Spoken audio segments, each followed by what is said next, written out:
আহিরা, শান্ত হও। আমি দেখছি বোন, তুমি শান্ত হও। রাজীবের কথায় যেন আহিরা নিজেকে শান্ত করতে পারল না। ধপ করে ফ্লোরে বসে পড়ে সে। দাঁড়িয়ে থাকার মতো শক্তি কুলাচ্ছে না তার। আর মনে হচ্ছে তার দু চোখ ছেয়ে অন্ধকার নেমে আসছে। আহিরা কান্নারত অবস্থায় সামনে তাকাতে চমকে ওঠে। কান্নার মাঝে চোখ দুটো বড় বড় হয়ে যায় তার। নিজের চোখের সামনে কিয়ানকে বিস্মিত দৃষ্টিতে নিজের দিকে তাকিয়ে থাকতে দেখতে পায়। লোকটা তাকে দেখে পাথর বনে গেছে সম্পূর্ণ। কোনো নড়াচড়া নেই, এমনকি চোখের পলকও ফেলছে না লোকটা। আহিরারও একই অবস্থা। সে বুঝতেই পারেনি এখানে কিয়ানো রয়েছে। এখন কি হবে? সে তো চায়নি মানুষটার মুখোমুখি হতে, কিন্তু নিয়তি বড্ড নিষ্ঠুর। আবারও তাকে ভয়ানক অতীতের সামনে এনে দাঁড় করিয়েছে। আহিরার কেন জানি মনে হচ্ছে সে অন্ধকারে তলিয়ে যাচ্ছে। চোখের সামনে সবকিছু কেমন জানি অন্ধকারে মিলিয়ে যাচ্ছে। কিয়ানের মুখমণ্ডলটাও কেমন জানি অন্ধকারে হারিয়ে যাচ্ছে। একসময় সবকিছু অন্ধকার হয়ে গেল। আহিরা জ্ঞান হারিয়ে ফ্লোরে তার শরীরটা লুটিয়ে পড়ল। কিয়ান ধ্যান থেকে বেরিয়ে এলো। আহিরার ফ্লোরে লুটিয়ে পড়ার সাথে সাথে নিজের চোখের সামনে আহিরাকে দেখে সে বিশ্বাস করতে পারছে না। আসলে তার সামনে আহিরা দাঁড়িয়েছে। এটা আদৌ সত্যি নাকি স্বপ্ন দেখছে কোনো? নিঃশব্দের গভীর এক মুহূর্তে সময় যেন স্থবির হয়ে পড়েছে। সবকিছু ফ্লোরে পড়ে থাকা আহিরার নিস্তব্ধ দেহের দিকে কিয়ানের দৃষ্টি স্থির হয়ে আছে। তার মস্তিষ্ক স্থির, হৃদয় গতিহীন হয়ে আছে। মনে হচ্ছে সে নিঃশ্বাস নিতেও ভুলে বসেছে। কিয়ান ধীরে ধীরে আহিরার দিকে এগিয়ে আসে। তার পদক্ষেপগুলো ভারী, মনে হচ্ছে অদ্ভুতভাবে শক্ত হয়ে আসছে। সবকিছু হাঁটতেও বেশ কষ্ট হচ্ছে। কিয়ান ধীর গতিতে আহিরার পাশে হাঁটু গেড়ে বসে পড়ে।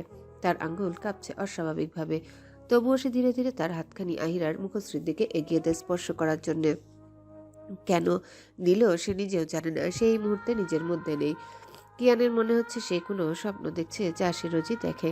তাই তো ঠিকমতো চোখ জোড়া দীর্ঘ সময় বন্ধ করে গভীর নিদ্রায় তলিয়ে যেতে পারে না। রাতের পর রাত সে নিদ্রাবিহীন থাকে, যাতে করে এইসব বিষাক্ত স্মৃতি স্মরণ না হয়। সে ঘুমাতে পারে না, অভ্যাস নেই তার আইয়াকে ছাড়া ঘুমানোর। কিন্তু এই কয়েক বছর সে নিদ্রাবিহীনই কাটিয়ে দিয়েছে। বেশিরভাগ সময় এই অভ্যাস তার ছিল না, কিন্তু কিছু মানুষ জীবনে আসে বদভ্যাসের মতন। আর আহিরা ছিল কিয়ানের সবচেয়ে বড় বদভ্যাস। না পাল্টানোর সাধ্য কিয়ানের আজও হয়ে ওঠেনি। কিয়ান কম্পিত হাতে আহিরার মুখশ্রীর উপর অবাধ্যভাবে লেপ্টে থাকা চুলের গোছা সরিয়ে দেয়।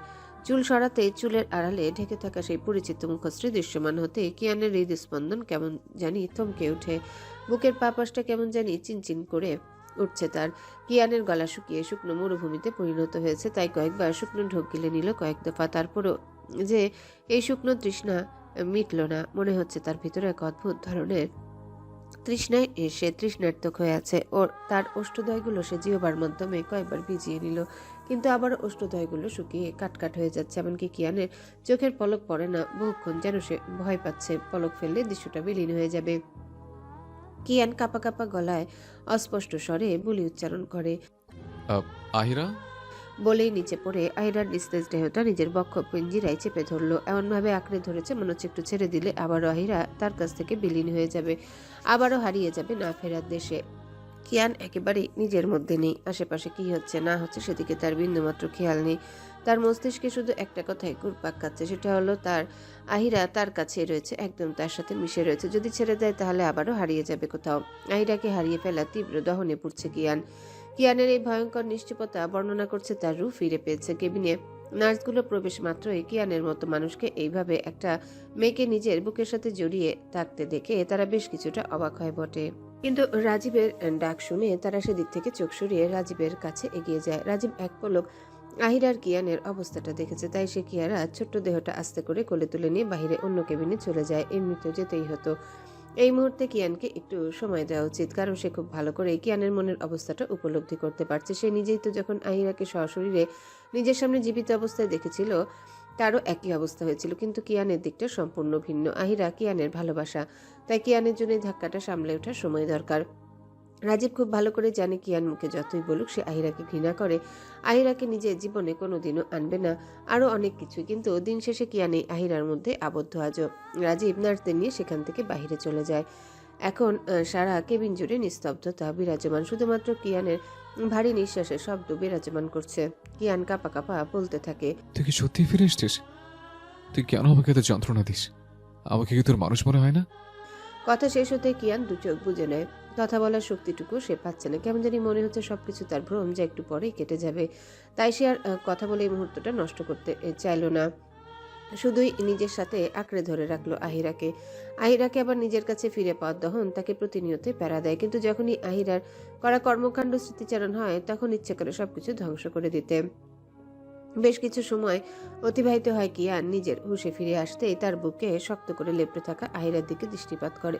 এতক্ষণ ধরে সে সত্যি ভাবছিল সে কোনো ভ্রমের মধ্যে ছিল, কিন্তু এখন মনে হচ্ছে চোখের সামনে যা কিছু ঘটছে সবাই সত্যি। কিয়ান শান্ত অবাক দৃষ্টিতে এখনো নিস্তেজ আহিরাকে দেখছে। কাঁপা কাঁপা হাতে সে আহিরার গোটা মুখশ্রীতে তার হাতের পরশ ছুঁয়ে দিতে থাকে। সামনে থাকা মেয়েটার সবকিছুই আহিরার মতো, কিন্তু এটা কি করে সম্ভব? সত্যি কি এটা আহিরা? হ্যাঁ, এটাই তার আহিরা, কারণ সে আহিরার শরীরের মাতাল করা গন্ধ চিনে খুব ভালো করেই, কারণ এই মাতাল করা গন্ধে সে বরাবরই হারিয়ে যেত। একটু আগের ঘটে যাওয়ার পরপর সব ঘটনায় কিয়ানের মস্তিষ্কে নাড়া দিয়ে উঠতে কিয়ান একটু দূরে সরে যায়। এই বেইমান নারী তাকে আবার ধোঁকা দিয়েছে, বেঁচে থেকেও মৃত হয়েছিল এতদিন।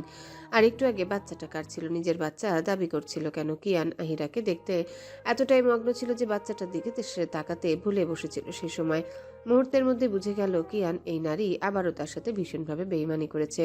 কিয়ানের মুহূর্তের মধ্যে শান্ত মুখের আদল পরিবর্তন হয়ে অগ্নিশিখায় পরিণত হলো। অগ্নিশিখার মতন কপালে রগ, হাতের উল্টো পিঠে রগ পর্যন্ত ফুলে উঠল তৎক্ষণাৎ। কিয়ানের চোখের সামনে আহিরার কোলে থাকা বাচ্চাকে নিয়ে আছাড়ি করা মুহূর্তগুলো মনে আসতে সে আরো হিংস্র হয়ে উঠল। কিয়ান তার বুকের মধ্যে পড়ে থাকা আহিরার বাহুজোড়া সোজা করল।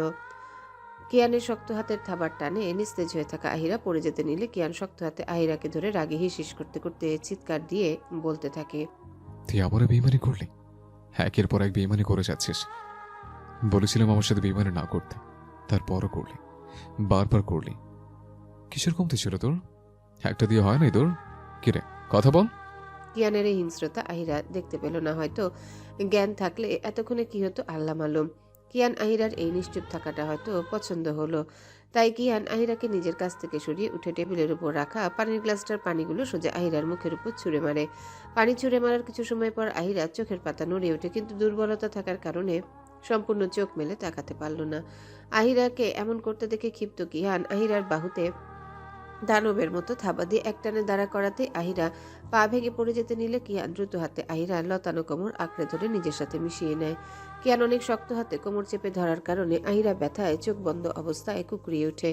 আহিরার ব্যথাতুর ভঙ্গিমা দেখেও কিয়ানের উপর কোনো প্রভাব ফেলল না। সে আগের থেকে দ্বিগুণ হিংস্র গলায় চিৎকার করে ওঠে, চোখ খোল, তোর সব নাটক দেখতে ভাল লাগছে না। তুই এতটা খারাপ হবি জানা ছিল না আমার। আমার প্রশ্নের জবাব দে, তুই বেঁচে ছিলি কিন্তু তারপরে এত বছর অভিনয় করে গেছিস যে তুই আর নেই। আহিরা দুর্বলভাবে তার চোখ জোড়া মেলে নিজের অতি কাছে থাকা কিয়ানের হিংস্র মুখশ্রীর দিকে পিটপিট করে তাকিয়ে রয়। সে সব শুনেছে, এই মুহূর্তের প্রতিটা কথা যা কিয়ান মাত্রই বলল।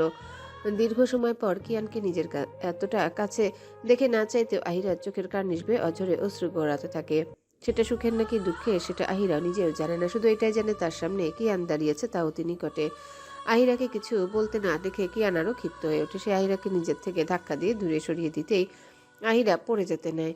দুর্বল শরীর নিয়ে কিন্তু কোনো রকমে সে সামলে উঠে দুর্বল পায়ে শটান হয়ে দাঁড়িয়ে পড়ে। এখনো অবাধ্যভাবে তার চোখ দিয়ে পানি পড়েই চলেছে, থামার কোনো নামই নেই।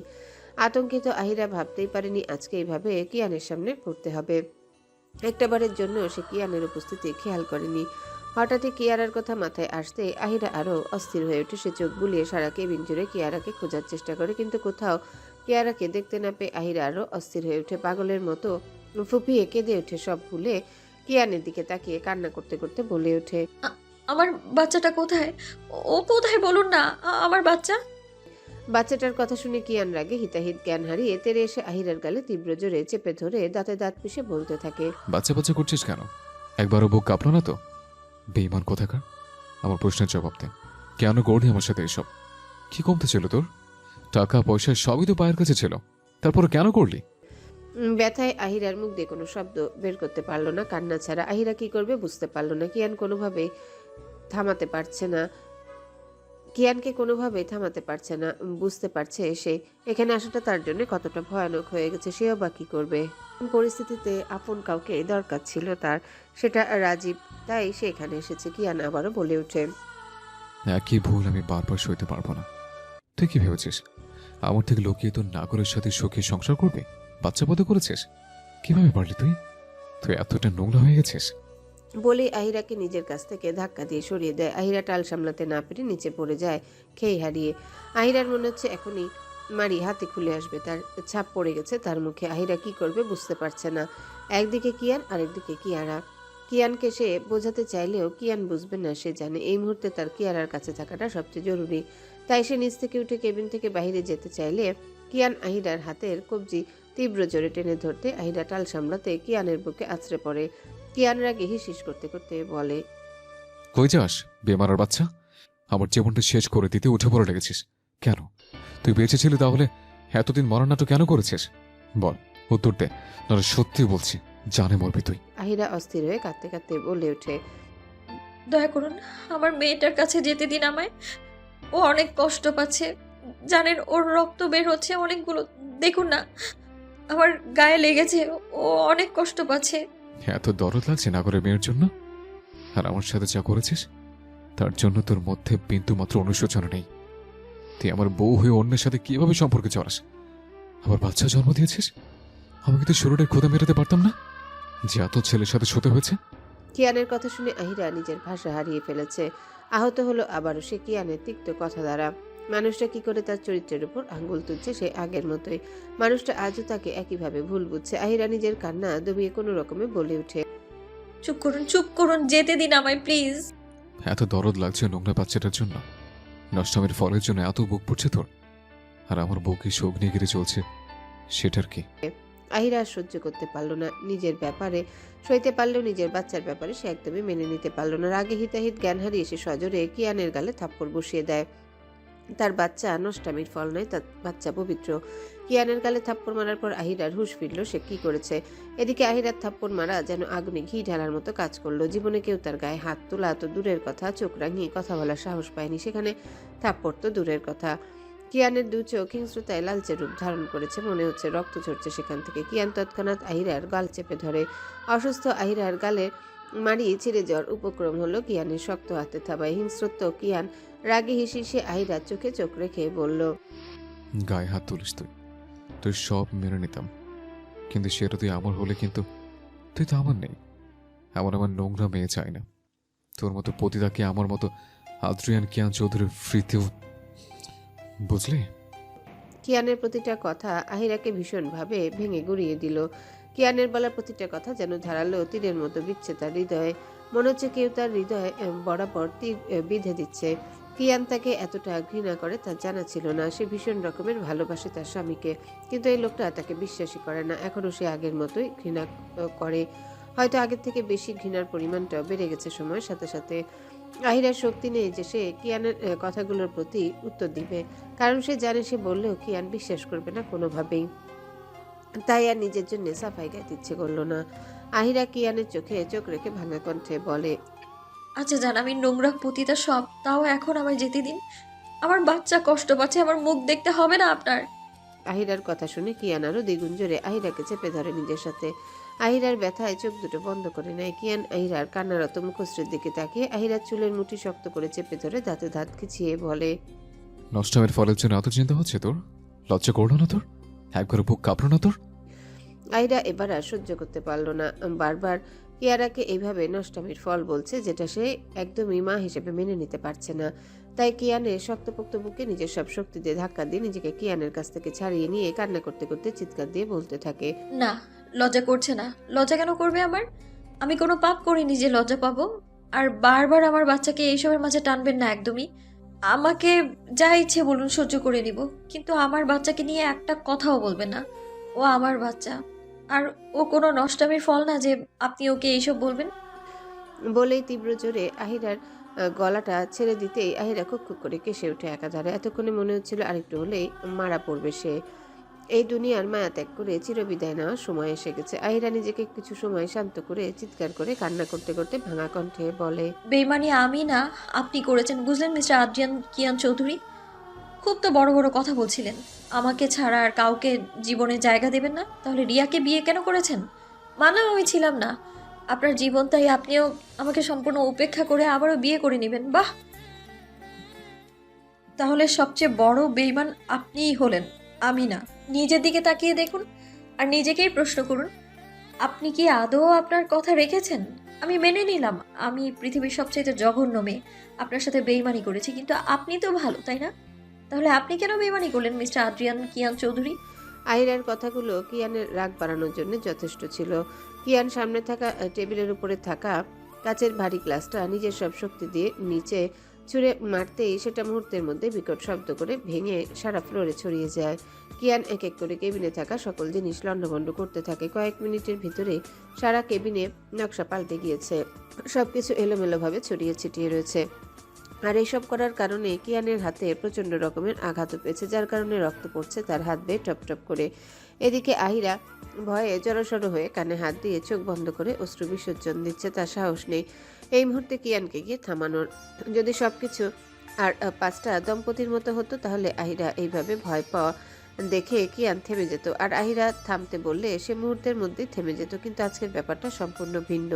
আহিরা যদি এখন কিয়ানের কাছে যায় তাহলে কিয়ান আরো বড় কিছু করে বসবে রাগের বসে, তাই তার দূরে থাকাটাই ভালো। আহিরা এবার ভয়ে ভয়ে চোখ মেলে তাকাতেই সারা কেবিনে ভয়ানক অবস্থা দেখে সে কিয়ানের দিকে তাকাতেই দেখতে পায় কিয়ানের হাত থেকে টপটপ করে রক্ত পড়ছে। সেটা দেখে আহিরা না চাইতেও অস্থির হয়ে পড়ে।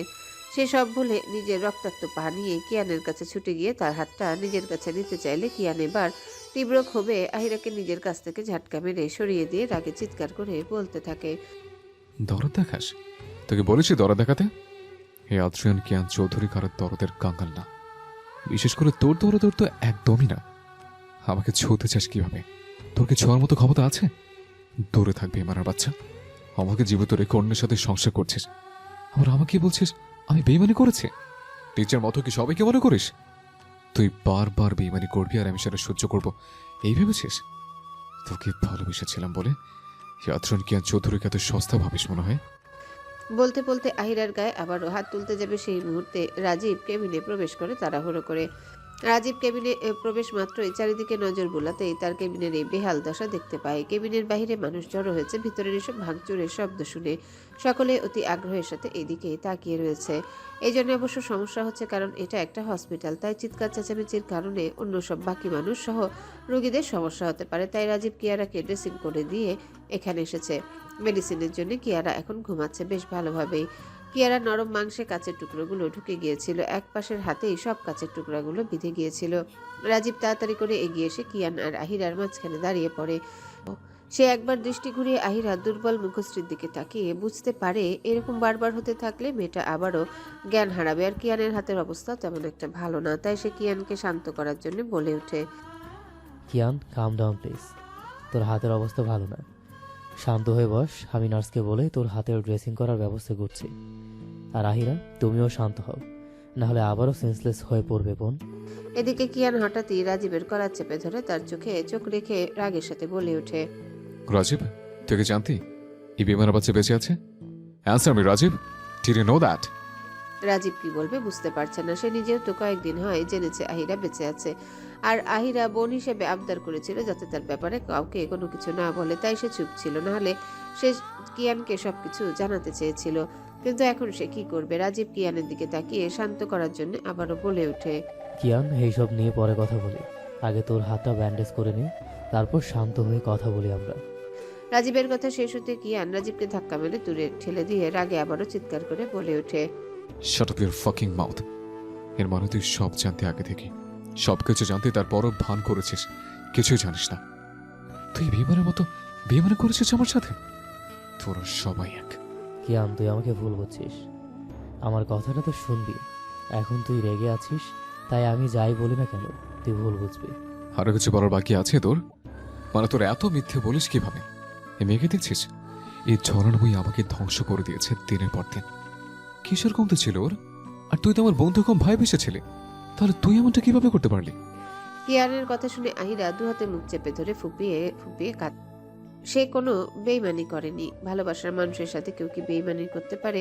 আহিরা কিয়ানকে ভীষণ রকমের ভালোবাসে, আর সে কি করে এই মানুষকে ঠকাবে? এদিকে কিয়ান তার কথাগুলো শেষ করে রাগে কিরমির করে তৎক্ষণাৎ কক্ষ ছেড়ে বেরিয়ে গেল। যাওয়ার সময় দরজার করা আঘাত দেয়াল সহ দরজাটা কেঁপে উঠল দেয়ালের সঙ্গে বাড়ি লেগে।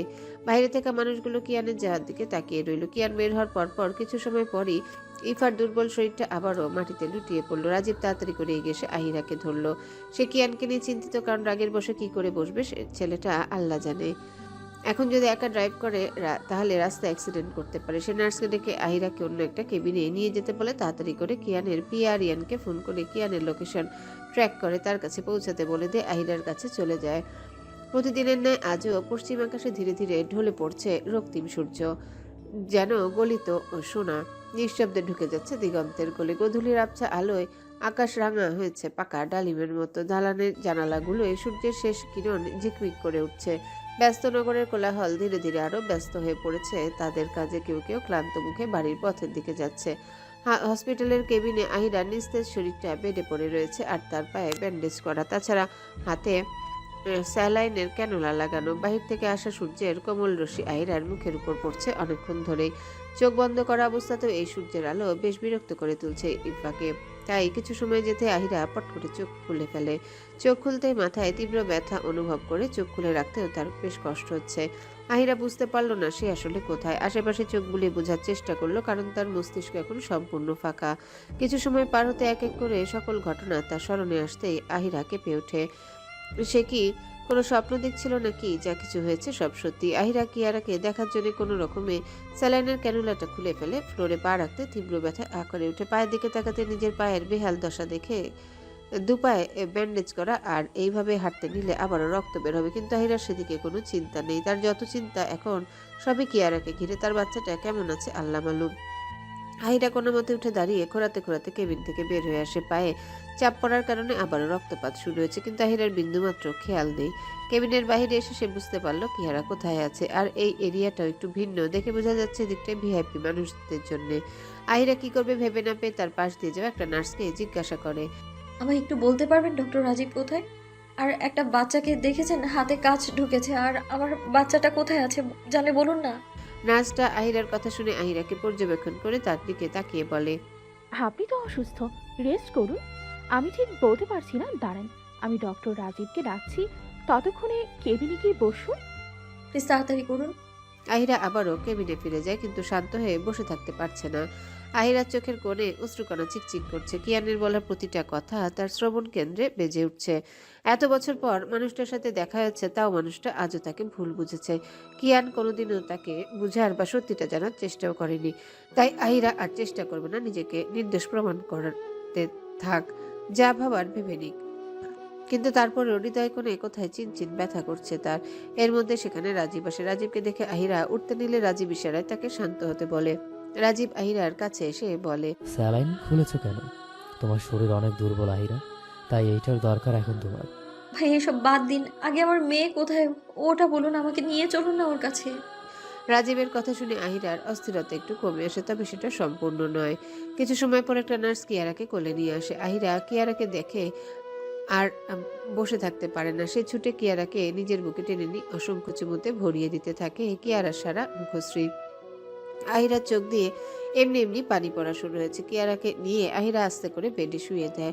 কিয়ারার ব্যান্ডেজ করার অংশ দেখে আহিরার আবার ডুকরে কেঁদে ওঠে। রাজীব আহিরার দিকে তাকিয়ে বলে, কেঁদো না আহিরা, কিয়ারা ঠিক হয়ে যাবে, তুমি রেস্ট করো।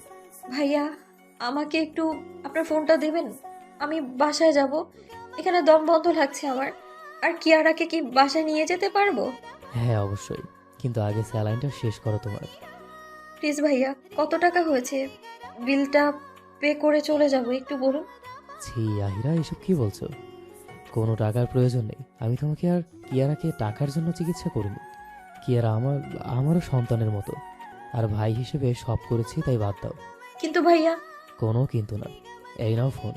বলেই রাজীব নিজের ফোন আহিরার দিকে এগিয়ে দেয়। আহিরার ফোনটা হাতে নিয়ে দিয়ার নাম্বারে ফোন দেয়। বেশ কিছু সময় পর ফোনটা তুলে কেউ অপর পাশ থেকে অপরিচিত নাম্বার হয়। দিয়া কিছু বলে নিবে তার আগে আহিরা বলে ওঠে, দিয়া একটু হসপিটালে আসতে পারবি, আমাদের বাসার কাছে যেটা সেটাই। আহিরার কথা শুনে দিয়া বুঝতে পারলো না আহিরা হসপিটালে কি করছে, তাও এই বিকেল বেলা। তাই এসে জিজ্ঞাসা করে, তুই হসপিটালে কি করছিস? সবকিছু ঠিক আছে তো? তুই আর কিয়ারা ঠিক আছিস তো? দিয়া তুই আয়, তারপর সবকিছু বলছি, প্লিজ তাড়াতাড়ি আয়। আচ্ছা অপেক্ষা কর, আমি ছুটি নিয়ে আসছি। আহিরা কথা শেষ হতেই রাজীবের দিকে ফোনটা এঁকে দেয়। রাজীব আহিরার মনের অবস্থা বুঝতে পারছে, তাই সে বলে ওঠে, আহিরা, কিয়ানকে বলনি কেন? কিয়ারা ওর মেয়ে, ওকে বললেও হয়তো বুঝতো সবটা। কি বলবো ভাইয়া, আমি চাই না সে জানুক কিয়ারার ব্যাপারে, সে বারবার আমার বাচ্চাকে নষ্ট উপাধি দিয়েছে, তাই তার কোনো অধিকার নেই এই বাচ্চার উপর। আর দয়া করে ভাইয়া আপনি বলবেন না বাচ্চার ব্যাপারে, আমি এখান থেকে দূরে চলে যাব। উনি ওনার জীবনে রিয়াকে নিয়ে সুখে আছে, তাই আমার এখানে থাকার মানেই হয় না কোনো। সত্যি মনে হয় তোমাকে ছাড়াও সুখে আছে? না মনে হওয়ার কিছু নেই ভাইয়া।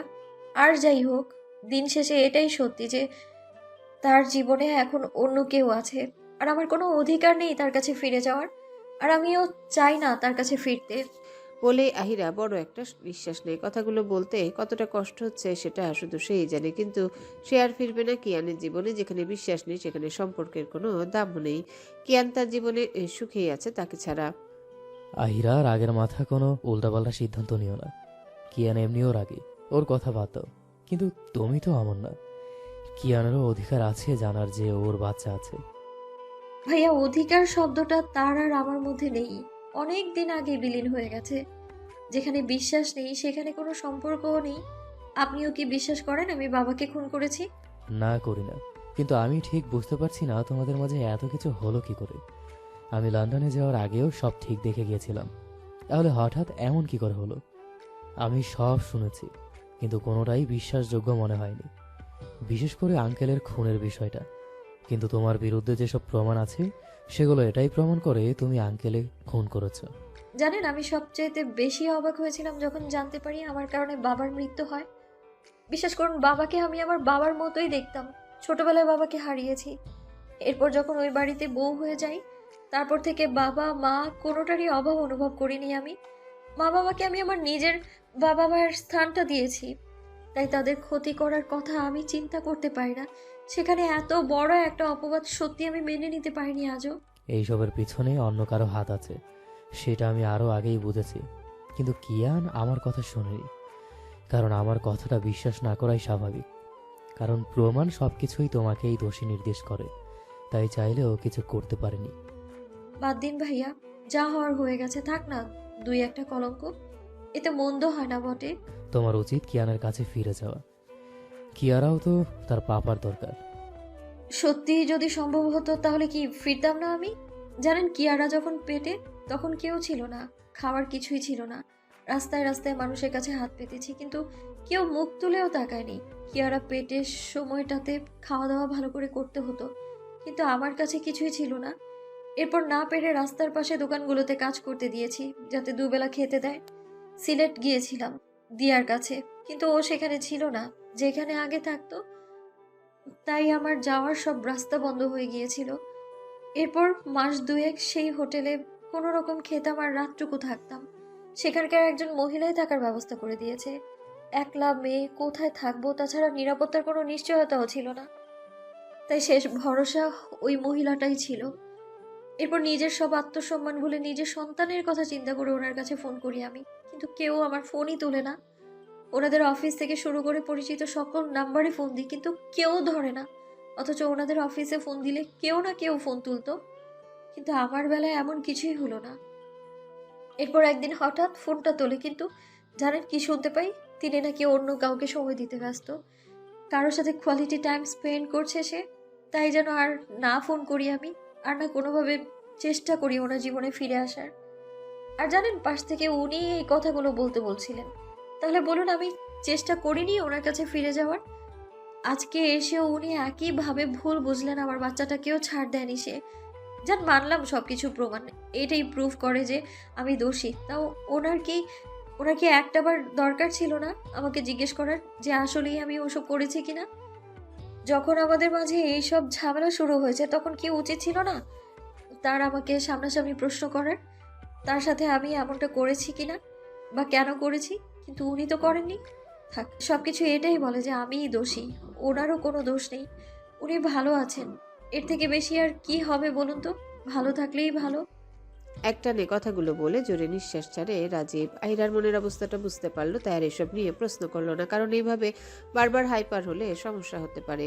রাজীব আহিরার দিকে তাকিয়ে বলে, আচ্ছা ঠিক আছে, তুমি শান্ত হও, এইসব নিয়ে ভাবতে যেও না। আমি তোমার আর কিয়ারার মেডিসিনগুলো নিয়ে আসি। দিনের আলো নিভে গিয়ে পশ্চিম আকাশে কালো আধারে চাদরে আচ্ছাদিত হয়েছে গোটা ধরনী। আকাশে মস্ত বড় একখানা চাঁদের দেখা মিলেছে, চারিদিকে সেটারই আলো ছড়িয়ে উজ্জ্বল করে তুলছে অন্ধকার ঘেরা আকাশটাকে। আর সে আকাশের দিকে এক মনে চেয়ে আছে আহিরা। বারান্দার গ্রিল পেরিয়ে শো শো করে দমকা বাতাসে সে আহিরার খোলা চুলগুলোকে অবাধ্যভাবে উড়িয়ে চলেছে। সেদিকে আহিরার বিন্দুমাত্র খেয়াল নেই, চুপচাপ বসে রয়েছে। মুখের আদলে কোনো অনুভূতি প্রকাশ পাচ্ছে না, মনে হচ্ছে কোনো রোবট নীরব চোখে আকাশের দিকে তাকিয়ে রয়েছে। রাত 12টা বাজে। কিয়ারা রুমে ঘুমাচ্ছে, বাচ্চাটা ঘুম ভাঙলে কান্না করে উঠছে, আর সেই কান্না আহিরা সহ্য হচ্ছে না। যদি সে পারত কিয়ারার কষ্টগুলো নিজে নিয়ে নিত, কিন্তু এমন কোনো উপায় নেই। হঠাৎ কেউ তার পিছে হাত রাখতে আহিয়ার আকাশের দিক থেকে চোখ সরিয়ে পিছনে তাকাতে দিয়াকে দেখতে পায়। দিয়া আহিরার পাশে ঠান্ডা ফ্লোরে বসে এরপর নরম কণ্ঠে বলে, আমাকে সব খুলে বল, কোনো মিথ্যা বলার চেষ্টা করবি না একদমই। আমি যা বোঝার বুঝে গেছি, এখন সব খুলে বল। আহিরা দীর্ঘক্ষণ দিয়া সরল মুখশ্রীর দিকে তাকিয়ে রয়। যদি আজকে দিয়া তার পাশে না থাকতো তাহলে তার বা কিয়ারার কি হতো? তারা কি আদৌ বাঁচতে পারতো? হয়তো না, কারণ এই একলা দুনিয়ায় কেউ কারো আপন নয়। সেখানে আহিরার পাশে কেউ ছিল না, গোটা শূন্য ছিল সে। এরপর আহিরা এক এক করে ঘটে যাওয়া সবকিছু বলে কি কি হয়েছে, কিন্তু সে অনুষ্ঠানের কোনো কথা বলে না, কারণ এটা বললে দিয়া রেগে মেগে উল্টাপাল্টা কিছু করে বসবে। আহিরার কথা শুনে দিয়া যেন রেগে ফায়ার হয়ে যায়। এত সব হয়ে গেল, সে এখন নিয়ে সবকিছু জানছে।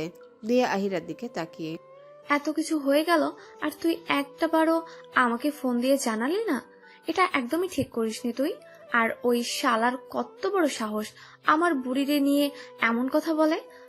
আহিরা, তুই যদি ওই শালারে যদি আবার দেখা পাস তাহলে আমারে না ডাকস।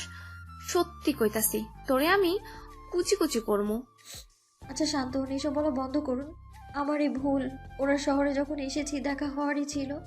ওনার শহর মানে এটা কি ওর বাপের শহর নাকি যে ওনার মারাস? বিরক্তির সাথে রাগে ফুঁসতে ফুঁসতে কথাটা বলে উঠে দিয়া, বাবাকে টানছিস কেন? বাদ দে, ভালো লাগছে না আমার এইসব। দিয়া আহিরার মনের অবস্থাটা বুঝতে পারছে, তাই সে আহিরাকে পেছন থেকে জড়িয়ে ধরে। আহিরা তার চোখ বন্ধ করে ভারী নিঃশ্বাস ফেলে। সবকিছু কেমন যেন বিরক্ত লাগছে। এই শান্ত বাতাস তার এই অস্থিরতাকে দূর করতে পারছে না। অতীত সময় নদী স্রোতের মতো প্রবাহমান, পৃথিবীর কোনো শক্তি এই সময়ের গতিশীলতাকে রোধ করতে পারে না। দেখতে দেখতে আহিরার কিয়ানের বিয়ের দিন ঘনিয়ে এসেছে। আহিরা জীবনের নতুন অধ্যায়ের আয়োজন শুরু হয়ে গেছে। আহিয়াদের ছোট বাড়িটা জমজমাট করে সাজানোর কাজ শুরু করে দিয়েছে। আজ বাদে কালকে আহিরার গায়ে হলুদ। চৌধুরী বাড়ি থেকে আহিরার জন্য অনেক কিছু পাঠানো হয়েছে। এর মধ্যে ইউসুফ চৌধুরী আর রাহেলা চৌধুরী বেশ কয়েকবার এসে তাদের বাড়িতে আহিরার বিয়ে নিয়ে আহিরার চাচি রুমা খাতুন আর অনন্যা রেগে থাকলেও তাদের এসব মেনে নেওয়া ছাড়া কোনো উপায়ও নেই। তাই চুপচাপ যা হচ্ছে তার মা মেয়ে মেনে নিয়েছে। আহিরার অবশ্য মনটা বিষণ্ণতায় ঘিরে থাকে। আজকাল তার এখন বিয়ে করার বিন্দুমাত্র ইচ্ছা নেই, কিন্তু তারপরও করতে হচ্ছে। সবচেয়ে বড় কথা, সে যার সাথে বিয়ে নামক সম্পর্ক যাচ্ছে তাকে চেনে না, তাই এই বিষয়টা নিয়ে আরও দুশ্চিন্তায় ভুগছে। কিন্তু নিয়তি এটাই, মেয়ে হয়ে জন্মালে তাকে বিয়ে করে অন্যের ঘরে যেতেই হয়। মেয়ের নিজের বাড়ি বলতে কিছু নেই। এদিকে আকাশ জুড়ে ধীরে ধীরে রক্তের মতো লাল টকটকে সূর্যখানি আরও 1 ঘন্টা আগে অস্ত গিয়েছে। চারিপাশে কালো অন্ধকারে আচ্ছন্ন হয়ে আছে। আহিরার বারান্দায় বসে রয়েছে। বাহিরে মানুষ বাড়ি সাজানোর কাজ করছে, তাই আর বাহিরে বের হয়নি। চঞ্চলতা কমে এসেছে এই কয়েকদিনে। আহিরা যখন ভাবে সে আর আগের মতো এইভাবে খেলে বেড়াতে পারবে না, তখন আরও মনটা খারাপ হয়ে যায়। জায়গাটা গ্রামের মতো হওয়ায় তাদের বাড়ি থেকে কিছুটা দূরে বিশাল বড় একটা মাঠ আছে। প্রতিদিন নিয়ম করে আহিরা সহ এলাকার আরও বেশ কয়েকজন মেয়েরা খেলে। হ্যাঁ, সে এত বড় হয়েছে তারপরও বাহিরে খেলে বেড়ায়। আসলে জায়গাটা শহরের মাঝে হলেও এখানকার পরিবেশটা গ্রামেই রয়ে গিয়েছে। গ্রামে যেমন সব বাচ্চারা একসাথে মিলে খেলাধুলা করে, এখানে ঠিক এমনই, খালি পার্থক্য এটাই এই জায়গাটা শহরে। তাই আহিরার যখন ইচ্ছে হয় তখন নির্দ্বিধায় বাইরে চলে যেত। কিন্তু বিয়ে হওয়ার পর কি এমনটা করতে পারবে? হয়তো না, কারণ সে মোস্তফা হোসেন থেকে শুনেছে রাহেলা চৌধুরীরা অনেক বড় লোক, দেশের নাম করা মানুষ। তাই তাকে চাচা বারবার বলে সেখানে গিয়ে বেশি বাচ্চামো না করতে। তাই আরও মনটা খারাপ হয়ে আছে। আহিরা দিনের বেলা কলেজ থেকে আসার পরে টই টই করে ঘুরে না বেড়ায়, খালি চাচির ভয়ে মাঝে মাঝে অনেক কথা শুনতে হয়। কিন্তু আহিরা সেদিকে তেমন পাত্তা দেয় না, কারণ এটা তার অভ্যাস হয়ে গেছে রুমা খাতুনের কাছ থেকে কথা শোনার। তাই আর কোনো কিছুই গায়ে লাগায় না। সে অন্যান্য বাসায় তেমন আর তার সাথে কথা বলে না। অনন্যাও বাসায় তার সাথে তেমন কথা বলে না, সবসময় নিজেকে নিয়ে সে ব্যস্ত থাকে, তাই তার সাথেও তেমন বন্ধুত্বপূর্ণ সম্পর্ক নেই। নতুন ভোরের নতুন আলোতে ভরে উঠেছে গোটা নশ্বর। চারিদিকে সূর্যে সোনালি কিরণের ছড়াছড়ি। পূর্ব আকাশে মস্ত বড় একটা সূর্য উঠেছে। রাতের আধার নিভে গিয়ে খোলা আকাশে পাখা মেলিয়ে পাখপাখালি ছড়াছড়ি। তারা নিত্যদিনের মতো সকাল হতেই আকাশে ডানা কাঁপিয়েছে। সকাল থেকে এলাকার মহিলারা আহিয়াদের বাড়িতে প্রবেশ করছে। দুপুরের দিকে হলুদের কার্যক্রম শুরু হবে। সাধারণত রাতের দিকেই করে এইসব, কিন্তু মুস্তফা হোসেন দিনের বেলায় ঠিক করেছেন, কারণ এর পরের দিন বিয়ে। আর বিয়ের দিনে নিঃশ্বাস ফেলানোর মতো সময় থাকে না, আর অনেক ধকল যাবে সারাদিন। তাই রাতের দিকটা আহিরা যাতে বিশ্রাম নিতে পারে তাই এমনটা করেছে। রুমে আহিরাকে কাঁচা হলুদ রঙের শাড়ি পরানো হচ্ছে, পাশে টাটকা ফুলের গয়না তৈরি করা, সেগুলোই পরানো হবে। আহিরাকে তার বান্ধবীরাই সাজাচ্ছে। এরা সবাই আহিরার কলেজের বান্ধবী, কিন্তু আহিরা এদের মাঝে দিয়াকে সবচেয়ে বেশি মিস করছে। ছোটবেলা থেকে দিয়ার সাথে বেড়ে ওঠে তাদের বাড়ি থেকে কিছুটা দূরে দিয়াদের বিল্ডিং। দিয়ার বাবা একজন সরকারি কর্মকর্তা, বেশ ভালোই তাদের অবস্থা, কিন্তু কাজের কারণে তাদের সিলেটে শিফট হতে হয়েছে 1 বছর আগে। তাই এই মুহূর্তে এখানে দিয়া নেই। দিয়া বিয়েতে আসতে চেয়েছিল, কিন্তু মেয়েটা অ্যাক্সিডেন্ট করে বিছানায় পড়ে আছে, তাই দিয়ার বাড়ি থেকে কেউই আসেনি আহিয়ার বিয়েতে। তাছাড়া হুট করে আহিয়ার বিয়ে ঠিক হয়েছে, আহিয়ার মন খারাপ করে আছে এই কারণে। দিয়া আসে কত কিছু ভেবে রেখেছিল তাদের বিয়ে নিয়ে। তার বিয়েতে দিয়া থাকবে, বরের গেট ধরা থেকে জুতা চুরি করা সবকিছুই মেয়েটা করতে চেয়েছিল, কিন্তু এখন কোনোটাই হবে না। হঠাৎই কারো পরিচিত কণ্ঠস্বর পেতেই আহিয়া পেছনে ফিরতে দেখতে পায় তার বান্ধবী শ্রেয়ার হাতে ফোন, আর সেখান থেকে দিয়ার কণ্ঠস্বর ভেসে আসছে। আহিরা বুঝলো ও ফোনে দিয়া। শ্রেয়া কথা বলতে বলতে আহিরার কাছে এসে তার হাতে ফোনটা ধরিয়ে দিতেই ফোনের ওপাশ থেকে দিয়া চিৎকার করে বলে ওঠে, হীরা বাচ্চা, তোকে সেই লাগছে, আমার হীরার টুকরা। দিয়ার কথা শুনে আহিরা সহ বাকিরা হেসে দেয়। এতক্ষণে মন খারাপটা দূর হয়ে যায়। সবাই কথা বলতে বলতে আহিরাকে রেডি করে ফেলে। মুখে কোনো মেকআপের ছোঁয়া দেয়নি, কারণ এখন সবাই আহিরাকে কাঁচা হলুদ লাগাবে। তাছাড়াও মেকআপবিহীন আহিরার চেহারা এমনিতেই সুন্দর লাগছে। তার উপর বিয়ের সময় মেয়েদের মুখে আলাদা এক সৌন্দর্যের নূর কাজ করে, যার কারণে অন্য সময়ের তুলনায় অধিক সুন্দর লাগে নতুন বউদের। আর আহিয়ার ক্ষেত্রেও এটাই হয়েছে। বাহিরে ছোট করে স্টেজ সাজানো হয়েছে, সেখানে নিয়ে গিয়ে আহিরাকে বসিয়ে দেয়, আর তার পাশে বাকি মেয়েগুলো বসে পড়ে। এরপর এক এক করে পরিচিত সবাই আহিয়ার গালে হালকা করে হলুদ ছুঁয়ে দিচ্ছে, আর সামনে থাকা মিষ্টি জাতীয় খাবার হালকা করে খাইয়ে দিচ্ছে। আহিরার পাশে বসে থাকা লতা আহিরার কাঁধে হালকা ধাক্কা মেরে ফোনটা আহিরার চোখের সামনে নিয়ে শয়তানি স্বরে বলে, দেখ তোর হবু জামাই, মানে আমাদের দোলা ভাই। হীরা বাচ্চা, তুই তো পুরা হিরো জামাই পাইছস। তোর জামাই তো সেই ভাই, এই তোরাও দেখ। লতার কথা শুনে বাকিরা ফোনে থাকা কিয়ানের ছবি দেখে অবাক হয়ে যায়। তারা সবাই এই ছেলেকে টিভি বা ফোনেই দেখেছে, আর যথেষ্ট পরিচিত, গুড লুকিং হয় মেয়েদের মাঝে। এদিকে আহিরা লজ্জায় চোখ তুলে সামনে থাকা ছবিটা দেখে না, কেন জানি তার লজ্জা লাগছে। সে এবার ঠিক করে নিয়েছে একেবারে বিয়ের রাতে নিজের জামাইকে দেখবে। জীবনে আহিরা প্রেম করেনি এইভাবে, যে তার প্রথম ভালোবাসা প্রেম সবকিছুই তার স্বামীকে ঘিরেই হবে, তাই তার প্রেম বিষয়ে সে জড়ায়নি। এদিকে আহিরাকে লজ্জা পেতে দেখে বাকিরা আহিরাকে আরো লজ্জা দিতে থাকে। আহিরা চুপচাপ লজ্জা মাখা মুখ করে রয়েছে। আহিরার কবুল বলা শেষ হতে তার সামনে বসা স্বামী নামক পুরুষটা উঠে পড়ে। আহিরাকে একাধারে কেঁদেই চলেছে, কিন্তু ওই সময় আগে আহিরার একজনের সাথে সারা জীবনের সাথে বিয়ে নামক পবিত্র বন্ধনে আবদ্ধ হয়ে গেছে। কবুল বলতে এসে 30 মিনিটের মতো সময় নিয়েছে। কেন জানি এই মুহূর্তটা আহিরার জন্য বেশ কষ্টসাধ্য ছিল। প্রতিটা মেয়ের জন্য এই সময়টা একটু কষ্টসাধ্য হয়ে পড়ে। মুখ দিয়ে শব্দ বের হতে চায় না। জীবনের সবচেয়ে বড় একটা অধ্যায় শুরু এই কবুল নামক কালিমা দিয়ে। আহিরার পাশে বসা শ্রেয়া, লতা সিনহা সহ বাকিরা আহিরাকে কান্না থামাতে বলছে, কিন্তু এক হাত ঘোমটার নিচে আহিরাকে দিয়ে চলেছে। কেউ হয়তো আহিরার জায়গায় না বসলে তার মনের অবস্থাটা বুঝতে পারবে না, তাই তারা সান্ত্বনা দেওয়া ছাড়া আর কিছুই করতে পারবে না। খয়েরি রঙের বিশাল ভারী লেহেঙ্গা গায়ে জড়ানো, তার সাথে ভারী গয়না রয়েছে। এগুলো সব চৌধুরী বাড়ি থেকে দেওয়া। চৌধুরী বাড়ির নিয়ম বাড়ির বউকে সোনা দিয়ে মুড়িয়ে চৌধুরী বাড়িতে নিয়ে আসা, আর সেই অনুযায়ী আহিরার গা ভর্তি গহনা। আহিরা এখন পর্যন্ত তার স্বামী নামক মানুষটার মুখ দেখেনি, খালি লোকটা কবুল বলার সময় তার গম্ভীর কণ্ঠস্বর শুনতে পেয়েছে। আর যখন সে কবুল বলেছে তার কিছু সময় পরই তার সদ্য স্বামী নামক মানুষটা তার পাশ থেকে উঠে গিয়েছে। এই নিয়ে অবশ্য চারিদিকে মানুষজন কানাঘুষা করেছে, কিন্তু কারোরই সেদিকে খেয়াল নেই। আহিরা কাঁদতে কাঁদতে হেঁচকি তুলে ফেলেছে। একটু পরে তাকে বাড়ি ছেড়ে সারা জীবনের জন্য অপরিচিত একটা বাড়িতে আজীবনের জন্য চলে যেতে হবে সেটা ভাবতেই আহিরার কান্নার বেগ আরো বেড়ে গেছে। এদিকে আহিরার চাচা মুস্তাফা হোসেন নীরবে তার চোখের কোণে থাকা অশ্রুকণাগুলো বুড়া আঙ্গুল দিয়ে মুছে নেন। এই বাড়িতে শুধু সেই আহিরাত চলে যাওয়াতে কষ্ট পাবে সেটা সে নিজেও ভালো করে জানে। রুমা খাতুন বা অনন্যা কারোরই কিছু যায় আসে না। রাত বেড়ে চলেছে। কিছু সময় পর বরযাত্রী আহিরাকে নিয়ে তাদের বাড়ির উদ্দেশ্যে বের হবে। এইদিকে বরযাত্রী তেমন মানুষ আসেনি। কিয়ানের পরিবারে মানুষজন আর তার বন্ধু বান্ধবরা এসেছে। বৌভাতটা বেশ বড় করে আয়োজন করা হয়েছে। সেখানে বড় বড় মানুষজন আসে। আহিরাদের বাড়িটা এমনিই ছোট, তার উপর এত মানুষকে এই ছোট বাড়িতে নিয়ে আসা সম্ভব নয়। তাই ইউসুফ চৌধুরী বৌভাতেই তাদের সকল মেহমানদের দাওয়াত দিয়েছেন। কিয়ান বিয়ের আসর থেকে সোজা বাড়ির পেছন দিকটায় চলে এসেছে। সে এখন পর্যন্ত তার বিয়ে করা বইয়ের মুখ দেখেনি, ইচ্ছেও করেনি। সে শুধু চাইছে কোনো মতে এখান থেকে চলে যেতে। কিন্তু ইউসুফ চৌধুরী এখানে আনা সব গাড়ির চাবি নিজের কাছে রেখে দিয়েছে, কারণ সে জানতো কিয়ান বিয়ে পড়া শেষ হলেই চলে যাবে বউকে না নিয়ে। এতে করে আহিরার বেশ অসম্মান হতো। সবাই ভাবতো বিয়েটা জোরপূর্বক হয়েছে। কিয়ানের পিছন পিছন রাজীবও এসেছে।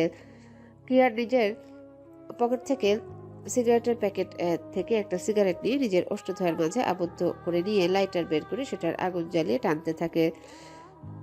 রাজীব কিয়ানের কাছে গিয়ে তার পাশে দাঁড়ায়।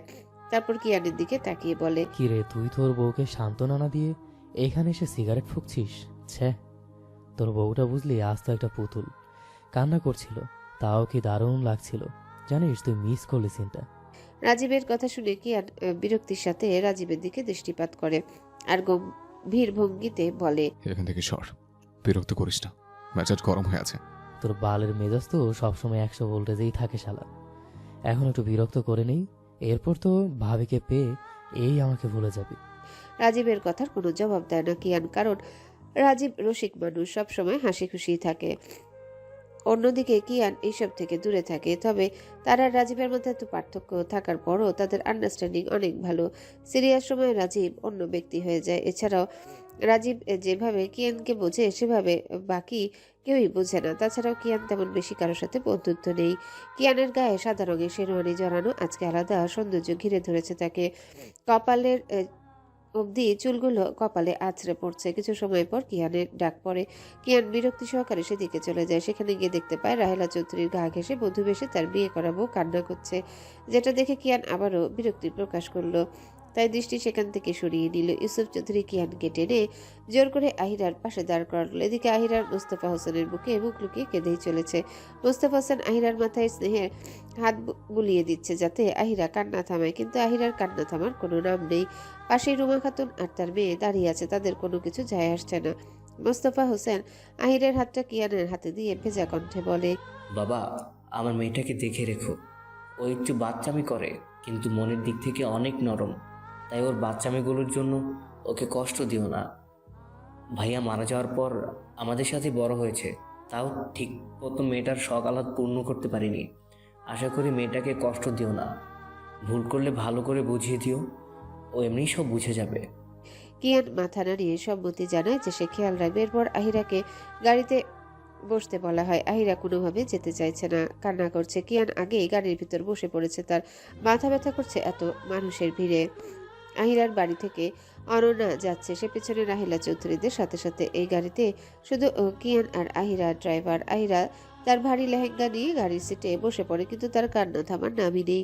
সবাইকে বিদায় দিয়ে গাড়ি চলতে শুরু করেছে আর আহিরা গুনগুনিয়ে কান্না করছে। বেশ সময় ধরে কান্না করছে। তার পাশে বসে থাকা স্বামী নামক মানুষটা একবারের জন্য আহিরাকে সান্ত্বনাও দিচ্ছে না। কেমন মানুষ তার পাশে বসে একজন কান্না করছে, আর মানুষ তো এমনিও মানুষত্বের খাতিরে সান্ত্বনা দেয়, কিন্তু এই লোক এমন কেন? রাত হওয়ায় গাড়ির ভেতরে সব অন্ধকার, লাইট অফ করা। আহিরা আর চোখে একবার পাশে তাকায়, দেখতে পায় মানুষটা ফোনের মাঝে ডুবে আছে। আহিরা বেশ বিরক্ত হলো। তার জানার মধ্যে নতুন বিয়ে হয়ে বররা নাকি নতুন বউয়ের হাত ধরে তাকে কান্না করতে বারণ করে, কিন্তু তার বেলায় এমন কিছুই হচ্ছে না। তার বেশ ক্লান্ত লাগছে এতক্ষণ ধরে একটা না কান্না করার জন্যে। আরো ক্লান্ত হয়ে পড়েছে, কেমন জানি ঘুম ঘুম পাচ্ছে খুব। তার খাবার অভ্যাস আছে কান্না করার পর ঘুম দেওয়ার, কারণ এই সময় ঘুমালে বেশ ভালো একটা ঘুম হয়। তাছাড়া সারাদিন একটা না পুতুলের মতো বসে থাকতে হয়েছে, তার উপর আবার এত ভারী জামা, সব মিলিয়ে বেশ ক্লান্ত। আস্তে আস্তে আহিরার দু চোখ নেমে আসে। সে ঢুলতে ঢুলতে একসময় খপ করে পাশে বসে থাকা কিয়ানের কাঁধে মাথা দিয়ে ঘুমের ঘরে চলে যায়। এদিকে নিজের কাঁধে কারো স্পর্শ পেতেও কিয়ান ভ্রু কুচকে কাঁধের দিকে তাকাতেই দেখতে পায় তার সদ্য বিয়ে করাবো তার কাঁধে মাথা রেখে ঘুমাচ্ছে। মুখের উপর ঘুমটা দেওয়ার কারণে এখনো মুখটা সে দেখেনি। তার বেশ বিরক্ত লাগলো। বিয়ে হতে না হতে এইসব শুরু হয়ে গেছে। জীবনে কোনো মেয়ে হয়তো কিয়ানের কাঁধে মাথা রাখার সাহস পায়নি, আর এই মেয়ে ঘন্টার মধ্যে তার উপর দখলদারি শুরু করেছে। কিয়ান বুঝলো ক্লান্ত থাকা এমন করছে, তাই আর নিজের কাছ থেকে মাথাটা সরালো না, বরং আরো একটু আইয়ার কাছে ঘেঁষে বসলো যাতে পড়ে না যায়। কিয়ান নিজের এমন অদ্ভুত কেয়ারনেস দেখে অবাকই হলো। সে আবার এত ভালো মানুষ হলো কবে থেকে? গোটা চৌধুরী বাড়িতে আলো দিয়ে সাজানো হয়েছে। পুরো বাড়িটা ঝলমল করে উঠছে। অনেক দূর পর্যন্ত বাড়িটা সাজানো হয়েছে। 2 তলা বিশিষ্ট বিশাল বড় বাড়িটা পুরোটাই সাদা রঙে রাগানো। বিশাল বড় গেট, এক এক করে অনেকগুলো গাড়ি বাড়িতে ঢুকে। পাশে বড় আকারের বাগান। সারা বাড়ি আলো থাকায় বাগানটাও বেশ ভালোভাবে দেখা যাচ্ছে। রাহেলা চৌধুরীদের গাড়িটা আরো আগে এসেছে। তারা তাড়াতাড়ি এসেছে বরণের কাজের জন্য। রাহেলা চৌধুরী নিজের পুত্রবধূকে বরণ করার জন্য সেটারই ব্যবস্থা করছিলেন। গাড়ির শব্দ আসতে তিনি সহ আরো কয়েকজন মহিলা দরজার সামনে আসে। কিয়ান বের হয়ে জোরে গাড়ির দরজাটা লাগিয়ে দিয়ে বাড়ির ভিতর প্রবেশ করতে নিলে রাহেলা চৌধুরী কড়া গলায় বলে, ওখানেই দাঁড়া। আহিরাকে সঙ্গে নিয়ে বাড়ির ভিতর প্রবেশ করবি। আহিরাকে কুলে করে বাড়ির ভিতরে আনবি। মায়ের কথা শুনে কিয়ানের চোয়াল শক্ত হয়ে আসে। একেই সারা রাস্তা এই মেয়ে তার কাঁধে ঘুমিয়ে এসেছে, আবার একে নাকি কোলেও নিতে হবে। সে কোমরে হাত দিয়ে রাগ কমানোর চেষ্টা চালিয়ে তার মায়ের দিকে তাকিয়ে গম্ভীর ভঙ্গিতে বলল, প্লিজ মা, এখন আমাকে এসবে টেনো না। আমি অনেক টায়ার্ড। এসব ফালতু জিনিস করতে পারবো না আমি। কিয়ানের কথা শুনে রাহেলা চৌধুরী আবারও বলে, চুপ কর, এটা বাড়ির নিয়ম। নতুন বউকে কুলে করে ঘরে তুলতে হয়।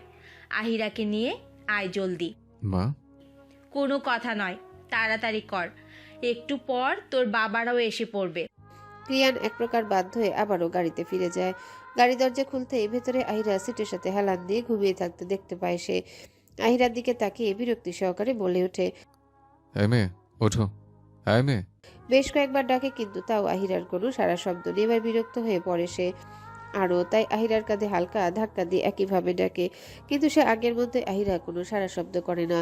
কিয়ান এক প্রকার রাগ হয়ে আহিরাকে টেনে দরজার কাছে এসে কোলে তুলে নেয়। এরপর বড় বড় পা ফেলে দরজার সামনে গিয়ে দাঁড়ায়। রাহেলা চৌধুরী সহ সবাই দেখতে পায় আহিরা গভীর ঘুমে আচ্ছন্ন। তার মাথাটা হেলে আছে, আর কিয়ানের চোখে মুখে রাগের ছাপ স্পষ্ট। রাহেলা চৌধুরী জানেন তার ছেলে মিষ্টি খায় না, তারপরও জোর করে হালকা মিষ্টি মুখে দিয়ে দেয়। সবকিছু নিয়ম শেষ হতে কিয়ান বাড়িতে প্রবেশ করে আহিয়াকে সোজা বড় সোফার উপর শুইয়ে দেয়। এরপর আর কারো কথা না শুনে সিঁড়ি বেয়ে উপরে উঠতে থাকে। নিজের শেরওয়ানির বোতাম খুলতে খুলতে সিঁড়ি দিয়ে ওঠার সময় রিয়াকে দাঁড়িয়ে থাকতে দেখতে পায়। মেয়েটার চোখ মুখ লাল হয়েছে, বোঝা যাচ্ছে কান্না করেছে, কিন্তু এতে কিয়ানের কোনো যায় আসে না। সে তাকে পাশ কাটিয়ে চলে যায়। এদিকে আহিরা চোখ খুলে কারো ডাকে। অনেকক্ষণ ধরে ডাকাডাকির কারণে তার ঘুমটা হালকা হয়ে এসেছে।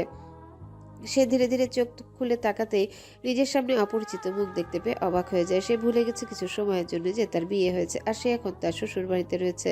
কিছু সময় পর আহিরার সব মনে আসতে এসে চট করে ঠিক হয়ে বসে। আহিরার পাশে রাহেলা চৌধুরী বসে আছেন। তিনি নরম কণ্ঠে বলে, ঘুম হয়েছে?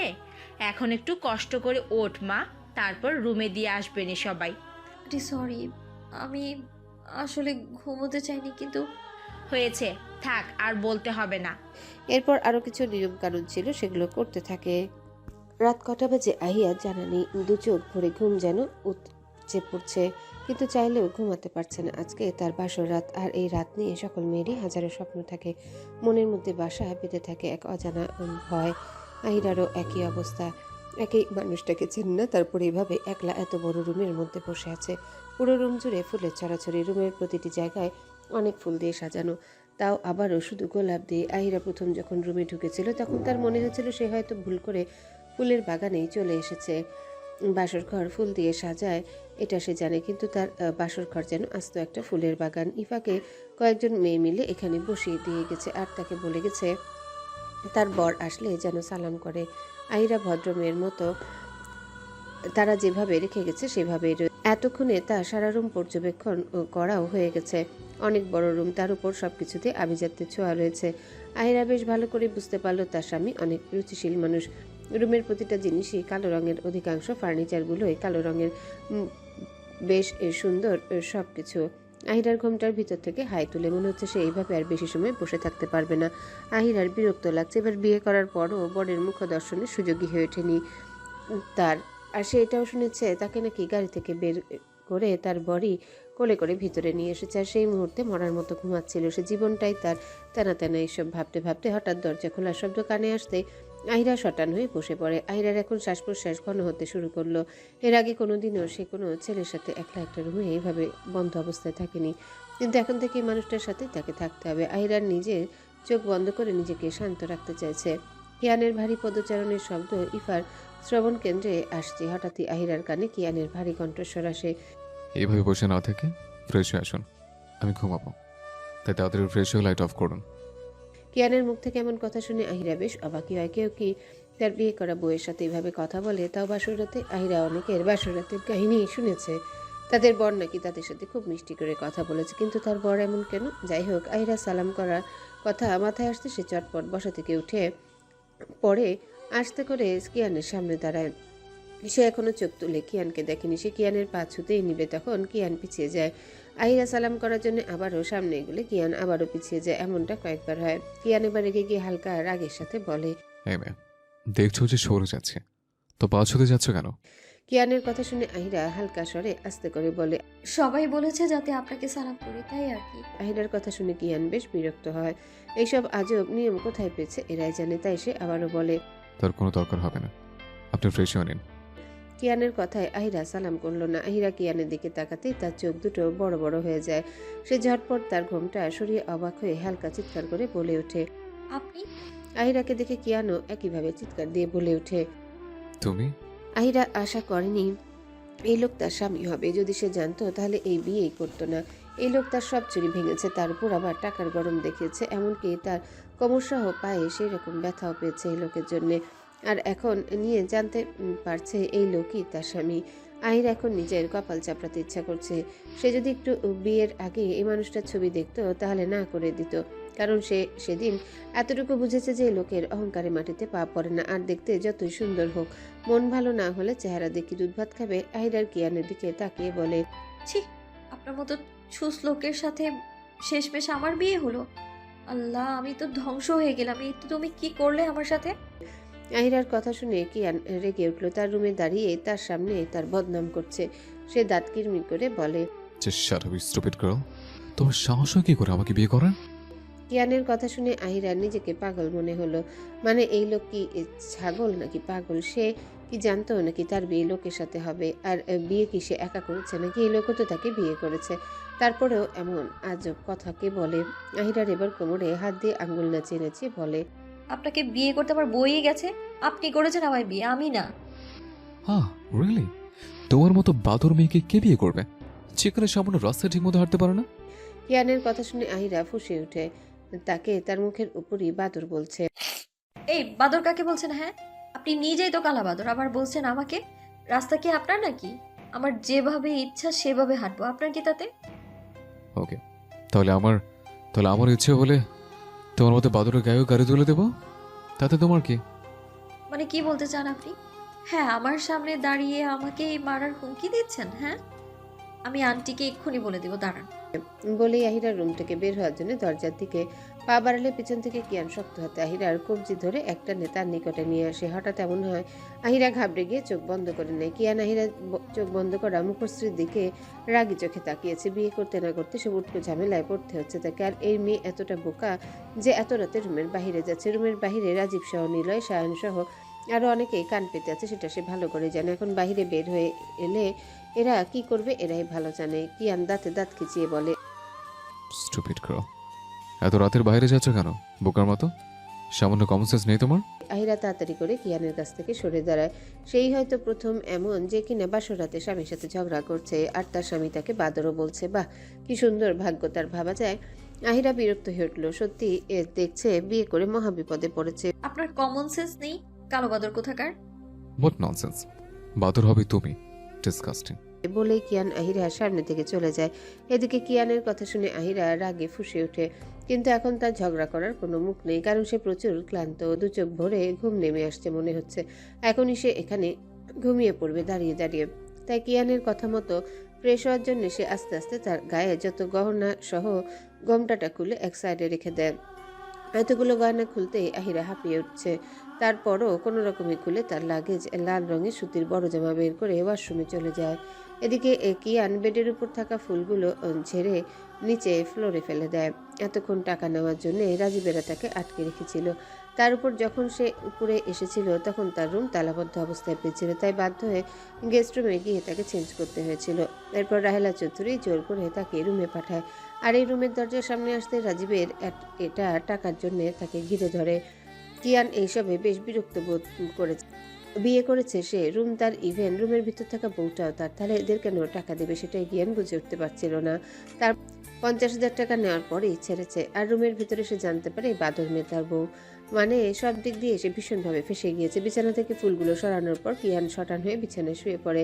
এখন রাত 2টোরও বেশি বাজে, কিছুক্ষণ পর 3টা বাজবে। কিয়ান রুমে সব লাইট অফ করে দিয়ে শুধু বিছানার পাশে থাকা ছোট লাইটটা চালিয়ে রাখে। বেশ কিছু সময় অতিবাহিত হওয়ার পর আহিরা ফ্রেশ হয়ে বের হয়। ওয়াশরুম থেকে বের হওয়ার পর সারা রুম এমন অন্ধকার দেখে প্রথমে একটু আহিরার ভয় লাগে, কারণ তার একটু অন্ধকারে ভয় রয়েছে। সে বিছানা দিকে তাকাতেই দেখতে পেল কিয়ান সেখানে শটান হয়ে চোখ বন্ধ করে শুয়ে আছে। বাসরাত কি এমনই হয় তার জানা ছিল না। সে জানতো বাসরাতে নাকি স্বামী স্ত্রী নিজেদের সম্পর্কে জানে, কিন্তু স্বামী তো ঘুমিয়েই পড়েছে। বাহ, কি ভাগ্য তার।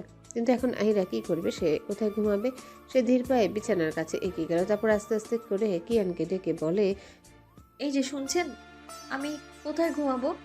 আমার অনেক ঘুম পাচ্ছে তো। কিয়ান কিছু সময় অতিবাহিত হওয়ার পর চোখ বন্ধ রেখে গম্ভীর কণ্ঠস্বরে বলে, যেখানে ইচ্ছে সেখানে শুয়ে পড়ো, এত বড় বড় বেদ পড়ে আছে, এখানে শুলে শোও, নাহলে যা ইচ্ছা করো, ডোন্ট ডিস্টার্ব মি। বলে আবারও কিয়ান একদম নিশ্চুপ হয়ে যায়। আহিরা চুপচাপ দাঁড়িয়ে রয়, কি করবে ভেবে পাচ্ছে না। এই লোকের সাথে কি সে এক বিছানায় শুয়ে পড়বে? যদি ঘুমের তার সাথে উল্টাপাল্টা কোনো কিছু করে বসে তখন তার কি হবে? নিজের এমন ভাবনায় বিরক্ত হয়ে ওঠে আহিরা। যদি করেও আহিরার কিছু করার থাকবে না, কারণ এই লোক এখন তার বিয়ে করা স্বামী, তাও সেই বাদর লোকে কোনোভাবে নিজেকে স্বামী হিসেবে মেনে নেবে না। অনেকক্ষণ দাঁড়িয়ে ইফা চুপচাপ বাঁধলো কি করবে। এরপর আর উপায় না পেয়ে সে মাঝখানে নিজের ওড়না দিয়ে বর্ডার লাইন বানিয়ে কিয়ানের উদ্দেশ্যে বলে ওঠে, আমার ওড়নার এই পাশে আসলে আপনাকে কিন্তু আমি কেটে বুড়ি গঙ্গায় ভাসিয়ে দেবো মিস্টার কালাবাদর। ভুলেও আমার সাথে উল্টাপাল্টা কোনো কিছু করার চিন্তাও করবেন না, না হলে জেলের ভাত খাওয়াবো কিন্তু। কথা শেষ হতেই আহিরা আস্তে করে কিয়ানের থেকে 100 হাত দূরে বিছানার একদম কোনায় গুটিসুটি মেরে শুয়ে পড়ে। মনে মনে কয়েকবার দোয়া দুরুদ পড়ে নিল। পূর্ব আকাশে মেঘের কালো চাদর সরে গিয়ে আকাশে মস্ত বড় সূর্য উঠেছে, আর সেই সূর্য থেকে আসা সোনালি রশ্মি সারা ধরণীতে ছড়িয়ে পড়েছে। আর সেই সাথে আকাশে পক্ষীরাজরা দিব্যি নিজেদের ডানা মেলে আকাশে উড়াল দিচ্ছে। ঘাসের গায়ে মুক্তদানার মতো চিকচিক করছে শিশির ফোঁটা। কিয়ান বিরক্তির সাথে সোফার উপর বসে ল্যাপটপে কাজ করছে। ঠিকমতো না ঘুমানোর কারণে চোখগুলো লালচে হয়েছে, আর বেডের উপর আহিরা ছড়িয়ে ছিটিয়ে হাত পা মেলে গভীর নিদ্রায় আচ্ছন্ন সে। আহিরা নিজে কাছে আসতে না করে নিজে কিয়ানের শরীরের উপর বারবার হাত পা ছড়িয়ে ছিটিয়ে দিচ্ছিল। কিয়ান জীবনে কারোর সাথে বেড শেয়ার করেনি, আর এই মেয়ে একদিনেই তার ঘুম হারাম করে দিবে। তাহলে বাকিটা জীবন কি করবে ভাবতেই কিয়ানের মাথা চক্কর দিয়ে উঠছিল। কতবার যে আহিরাকে নিজের কাছ থেকে সরিয়ে দিয়েছে তার হিসাব নেই, কিন্তু তারপরও এই মেয়ে তার গা ঘেঁষে শুয়ে পড়ছিল। কিয়ান একটা সময় বিরক্ত হয়ে বিছানা ছেড়ে সোফায় এসে পড়ে। ততক্ষণে ফজরে আজানের ধরেই শোনা যাচ্ছিল, তাই কিয়ান আর ঘুমায় না, ল্যাপটপ নিয়ে কাজ করতে বসে পড়েছে, আর তখন থেকে জেগে রয়েছে। এই মুহূর্তে তার একটা ব্ল্যাক কফির প্রয়োজন, তাই রুম থেকে বেরিয়ে পড়ে কফি বানানোর জন্যে। এত সকালে কেউই উঠেনি, সকালে অনেক রাত পর্যন্ত জেগেছিল, তাই সবার উঠতে দেরি আছে। কিয়ান নিজের কফি বানিয়ে আবার রুমের দিকে পা বাড়াতে নিলে পিছন থেকে কারো গলার স্বল্পে থেমে যায়। কিয়ান, রিয়ার কথা শুনে কিয়ান দাঁড়িয়ে যায়। এত সকালে এইখানে রিয়াকে দেখে কিয়ানের ভ্রু কুঁচকে যায়। রিয়া চোখ মুখ সম্পূর্ণ ফুলে রয়েছে, দেখে বোঝা যাচ্ছে হয়তো অনেক কেঁদেছে। রিয়া আবারও বলে ওঠে, আমাকে বিয়ে করলে কি এমন হতো? সেই তো বিয়ে করলে, তাহলে আমাকে কেন করলে না? রিয়ার এমন কথায় কিয়ান বেশ বিরক্ত বোধ করে। এই মেয়েকে সে না করেছিল তার সামনে না আসতে, তারপরও এই মেয়ে বারবার তার চোখের সামনে ঘুরঘুর করে। কিয়ান বিরক্তি সহকারে বলে ওঠে, I think you need some rest. বলে আবারও চলে যেতে নিলে রিয়া খপ করে কিয়ানের হাতটা ধরে ফেলে, আর কান্নারত গলায় অনুনয় স্বরে বলে, প্লিজ কিয়ান, আমাকে তোমার করে নাও। I can't live without you. তুমি আমার হয়ে যাও, এমিকে ছেড়ে দাও। আমরা ওকে আরো ভালো কোনো ছেলের সাথে বিয়ে দিয়ে দেব। তুমি এমিকে ছেড়ে দাও না। কিয়ান একদমই পছন্দ করে না কেউ তার পারমিশন ছাড়া তাকে টাচ করাটা। সেখানে রিয়া এটা জানা সত্ত্বেও তার এমন কাজে কিয়ানের চোয়াল শক্ত হয়ে আসে। রাগে এসে ঝটকা মেরে নিজের হাতের উপর থেকে রিয়ার হাতটা সরিয়ে দেয়, আর দাঁতে দাঁত চেপে রক্তলাল চোখে রিয়ার দিকে তাকিয়ে বলে, বিহেভ ইউরসেলফ। নেক্সট টাইম আমার পারমিশন ছাড়া আমাকে টাচ করার দুঃসাহস একদমই করবে না। You know that I hate this. আর তোমাকে বলেছে আমার থেকে দূরে থাকতে, সো দূরে থাকো। আর আমি কাকে ছাড়বো আর না ছাড়বো এটা আমার ব্যক্তিগত ব্যাপার। তোমাকে এখানে ইন্টারফেয়ার করার রাইট আমি কাউকে দেইনি। বলে কিয়ান সেখান থেকে চলে যায়। রিয়া কাঁদতে থাকে আবারও। এতক্ষণের আটকে থাকা অস্ত্রগুলো আবারও বাঁধ ভাঙা বৃষ্টির মতো ঝরতে থাকে। সে সারা রাত দু চোখের পাতা এক করতে পারেনি। কালকে কিয়ানের বাসর রাত ছিল, আর রিয়ার জন্যে মরণ যন্ত্রণার এক বিষাক্ত রাত। প্রতিটা সময় এমনভাবে কেটেছে মনে হচ্ছিল সে মারা যাবে। আর অপেক্ষায় ছিল কখন সকাল হবে। আর যখন দেখলো কিয়ানকে, তখন নিজের কান্না ভুলে আবারও কিয়ানকে নিজের করে পাওয়ার জন্য ছুটে এসেছে। যদি কিয়ানের মন নরম হয় তাকে মেনে নেয়, কিন্তু সে ভুল ছিল। কিয়ানের কথা শুনে মনে হলো কিয়ান এই বিয়েটা মেনে নিয়েছে। সে শুনেছে কিয়ান নাকি এই বিয়েটা তার মায়ের কথা এক প্রকার জোর করে করেছে। সে শুনেছে কিয়ান নাকি এই বিয়েটা তার মায়ের কথা এক প্রকার জোর করে করেছে। তাই তো সে এসেছিল কিয়ানের মনটা গলানোর জন্য। কিন্তু কিয়ান তার দিকটা প্রতিবারের মতোই বুঝলো না, আর আবারও তাকে প্রত্যাখ্যান করলো। রিয়া 1 মাসের জন্য ফ্রান্সে গিয়েছিল নিজের মামা মামির কাছে। আর কয়েকদিন আগে জানতে পারে কিয়ানের বিয়ের খবর। তাই সে আর এক মুহূর্ত দেরি না করে ফ্রান্স থেকে বাংলাদেশে চলে এসেছে।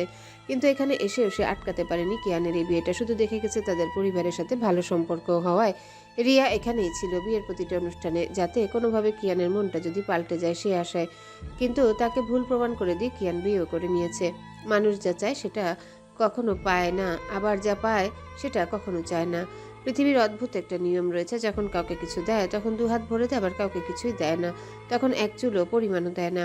রিয়ার ক্ষেত্রেও সেটাই হয়েছে। তার বাবার এত এত সম্পত্তি থাকার পর সে মন থেকে যা চেয়েছে সেটা পেতে ব্যর্থ হয়েছে।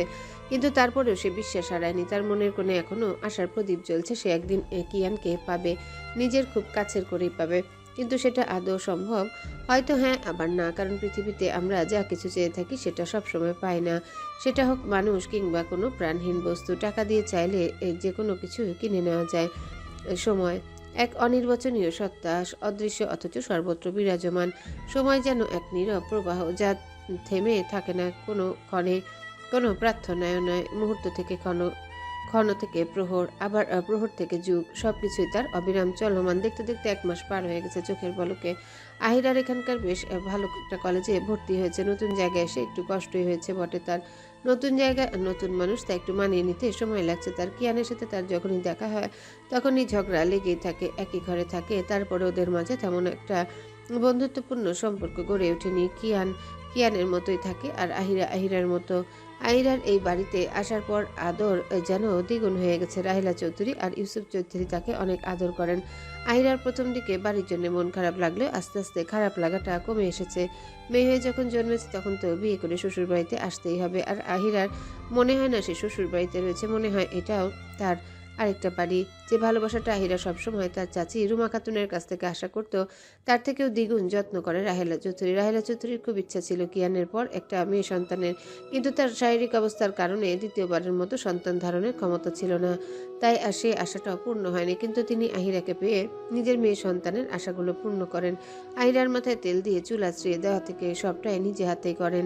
কিয়ানেরও ছোট ছোট কাজগুলো তিনি নিজের হাতেই করে থাকেন। খুব কমই সার্ভেন্ট দিয়ে এসব কাজ করায়। সকাল সকাল কিয়ান তার ব্যস্ত ভঙ্গিতে কিছু খুঁজে চলেছে। বেশ অনেকক্ষণ ধরেই খুঁজছে, কিন্তু কাঙ্ক্ষিত জিনিসটা খুঁজে না পাওয়ায় রাগের কারণে কানগুলো লাল হয়ে যাচ্ছে। কিয়ান রাগে তার কানগুলো লাল হয়, পর আস্তে আস্তে মুখ লাল হতে থাকে। আহিরার বেডের উপর বসে চুল ঠিক করছে। পরীক্ষা চলছে, তাই এই কয়েকদিন পড়ার উপর দিয়ে আছে। 2 চোখে তার পাহাড় সমান ঘুম, কিন্তু কলেজে যেতে হবে তাই কোনো মতে চুলগুলো ঠিক করেছে সে। আহিরা অনেকক্ষণ ধরে ঘুম ঘুম চোখে কিয়ানকে দেখছে। লোকটাকে সাদা শার্টে দারুণ লাগছে, তারপর হাতের হাতাগুলো ফোল্ড করা, যার কারণে কিয়ানের হাতে নীল রঙগুলো বেশ আকর্ষণীয় করে তুলছে তার হাতটাকে। আহিরার মাঝে মাঝে কিয়ানকে দেখে হিংসা হয় যে এই লোকটা ছেলে হয়ে এত সুন্দর কেন।